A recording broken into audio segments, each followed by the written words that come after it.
ஒரு புது உலக போர் ஆரம்பிக்க போகுதா? இன்னைக்கு உலகம் முழுக்க இந்த ஒரு கேள்விதான் பயத்தோட எதிரொலிச்சிட்டு இருக்கு. ஒவ்வொரு நாடும் ஒவ்வொரு சந்தையும் அடுத்து என்ன நடக்குமோங்கிற ஒருவித பதற்றத்தோட இந்த நிலைமையை கண்காணிச்சிட்டு வருது. ஒரே ஒரு முடிவு, அது எப்படி உலகத்தை ஒரு போரோட விளிம்புக்கு கொண்டு வந்து உலக பொருளாதாரத்துல இவ்ளோ பெரிய அதிர்வலைகளை ஏற்படுத்துச்சு. வாங்க இந்த நெருக்கடியோட ஆணிவேர் என்னன்னு விரிவாக பார்க்கலாம். முதல்ல இந்த நெருக்கடி எப்படி ஆரம்பிச்சதுன்னு பார்க்கலாம். எல்லாம் எங்க எப்போ தொடங்கியது? எல்லாமே ரொம்ப வேகமா நடந்து முடிஞ்சுது. வார இறுதியில நடந்த அமைதி பேச்சுவார்த்தை தோல்வியில முடிஞ்சுது.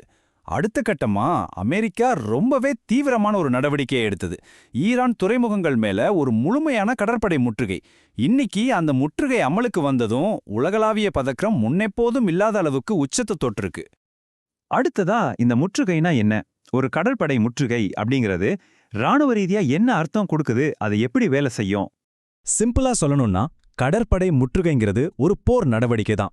இது மூலமா அமெரிக்க கடற்படை ஈரானோட துறைமுகங்களை முழுசா அடைச்சு எந்த கப்பல்ல உள்ள போகவோ இல்ல வெளியே வரவோ முடியாதபடிக்கு தடுத்துரும். இதோட ஒரே நோக்கம் ஈரானோட பொருளாதாரத்தை முடக்கிறது தான். இந்த முற்றுகையோட விதிகள் ரொம்பவே தெளிவாவும் கடுமையாவும் இருக்கு. ஈரான் துறைமுகங்களுக்கு போற எல்லா கப்பல்களையும் தடுப்பாங்க, மீறினால் கைப்பற்றுவாங்க. ஆனா ஹார்முஸ் ஜலசந்தி வழியா மத்த நாடுகளுக்கு போற கப்பல்களுக்கு இதிலிருந்து விலக்கு உண்டு. ஆனா ஈரானோ இதை ஒரு சட்டப்பூர்வமான நடவடிக்கையா பார்க்கல. அவங்க இதை அப்பட்டமான கடல் கொள்ளை அப்படின்னு சொல்றாங்க. இப்போ இந்த நம்பரை கொஞ்சம் நல்லா கவனிங்க. 20%. இந்த ஒரு நம்பர் தான் இந்த முழு பிரச்சனை ஏன் எவ்வளவு முக்கியங்கிறது நமக்கு விளக்கும். உலகத்தோட மொத்த எண்ணெய் மற்றும் இயற்கை எரிவாயுல 1/5 அதாவது 20% இந்த ஹார்முஸ் ஜலசந்தி வழியா தான் கொண்டு செல்லப்படுது. இதுக்கு என்ன அர்த்தம்னா, உலகத்துல நிரப்பப்படுற ஒவ்வொரு 5 பெட்ரோல் டேங்க்ல ஒன்னோட விலை இந்த சின்ன நீர்வழியோட ஸ்திரத்தன்மையை பொறுத்து தான் இருக்கு. இது உலக பொருளாதாரத்தோட உயிர்நாடுன்னே சொல்லலாம். அடுத்ததா முக்கியமான ஆபாயங்கள். இந்த முற்றுகை உலகத்தை எந்தெந்த வழியில ஆபத்தோட விளிம்புக்கு தள்ளுதுன்னு பார்க்கலாம். இந்த டேட்டாவை பாருங்க.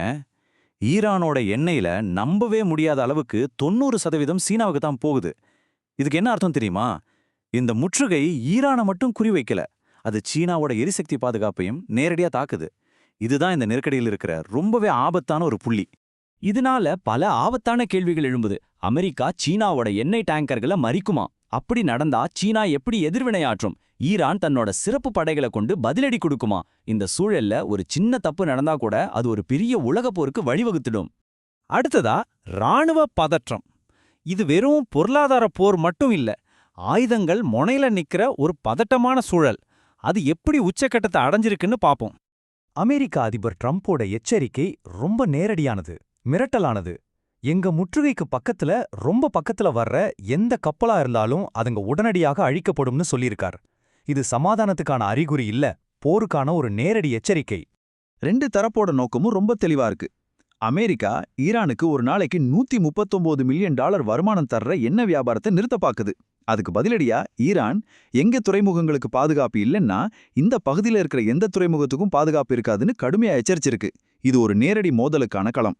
சரி, இந்த ஆபத்தான ஆட்டத்துல மத்த உலக நாடுகள் என்ன நிலைப்பாடு எடுக்கிறாங்க? யார் பக்கம் நிக்கிறாங்க? உலக நாடுகள் கிட்ட இருந்து கலவையான ரெஸ்பான்ஸ் தான் வருது. அமெரிக்காவோட நெருங்கிய கூட்டாளியான இஸ்ரேலு இந்த முற்றுகைக்கு முழு ஆதரவு தெரிவிச்சிருக்கு. இன்னொரு பக்கம் போப் அவர்கள் போருக்கு எதிராக தொடர்ந்து குரல் கொடுத்துட்டு இருக்கார். இந்த மோசமான சூழல்ல இஸ்ரேலும் லெபனானும் வாஷிங்டன்ல ஒரு நேரடி பேச்சுவார்த்தைக்கு தயாராகிறது மட்டும்தான் ஒரு சின்ன நம்பிக்கையா தெரியுது. அடுத்ததா பொருளாதார தாக்கம். போர்க்களத்துல மட்டும் இல்ல, நம்ம ஒவ்வொருத்தரோட வாழ்க்கையிலையும் இந்த மோதலோட தாக்கம் எப்படி இருக்குன்னு பார்க்கலாம். ஒரே ராத்திரியில ஒரு பேரல் கச்சா எண்ணெயோட விலை $100 தாண்டிடுச்சு. இது உலக சந்தைகள்ல ஏற்பட்டிருக்கிற முதல் மற்றும் ரொம்ப தெளிவான ஒரு அதிர்ச்சி. ஏன் இந்த திடீர் விலை உயர்வு?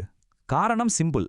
இந்த முற்றுகையால உலக சந்தையிலிருந்து ஒவ்வொரு நாளும் 1.5 மில்லியன் பேரல் ஈரானிய எண்ணெய் காணாம போகுது. இது ஒரு பெரிய தட்டுப்பாட்டை உருவாக்குது. இது ஒரு சங்கிலி தொடர் விளைவை உண்டாக்குது. எண்ணெய் தட்டுப்பாடு உலகளாவிய சப்ளை செயினை பாதிக்குது. இதனால உரம், விமான எரிபொருள், கேஸ்னு எல்லாத்தோட விலையும் ஏறுது. இந்த அதிர்ச்சியை இப்போ முழு உலக பொருளாதாரமும் உணர ஆரம்பிச்சிருக்கு. இப்போ நம்ம எல்லார்கிட்டயும் இருக்கிற முக்கியமான கேள்வி இதுதான். மத்திய கிழக்குல ஆரம்பிச்ச இந்த நெருக்கடி முழு உலகத்தையும் தன் பிடிக்குள்ள கொண்டு வருமா? உலகம் ஒரு பெரிய போரை சந்திக்க போகுதா, இல்ல சமாதான பேச்சுவார்த்தை ஜெயிக்குமா? உலகத்தோட எதிர்காலமே இந்த ஒரு கேள்விக்கான பதிலுக்காக தான் பதற்றத்தோட காத்துக்கிட்டு இருக்கு. உங்களோட ஆதரவு தான் இந்த மாதிரி நல்ல விஷயங்களை இன்னும் அதிகமா செய்யணும்னு எங்களுக்கு ஒரு பெரிய உந்து சக்தியை கொடுக்கும். அதனால உங்களுக்கு பிடிச்சிருந்தா ஒரு லைக் பண்ணுங்க, உங்க நண்பர்கள் குடும்பத்தினர் கூட ஷேர் பண்ணுங்க, மறக்காம சப்ஸ்கிரைப் பண்ணுங்க.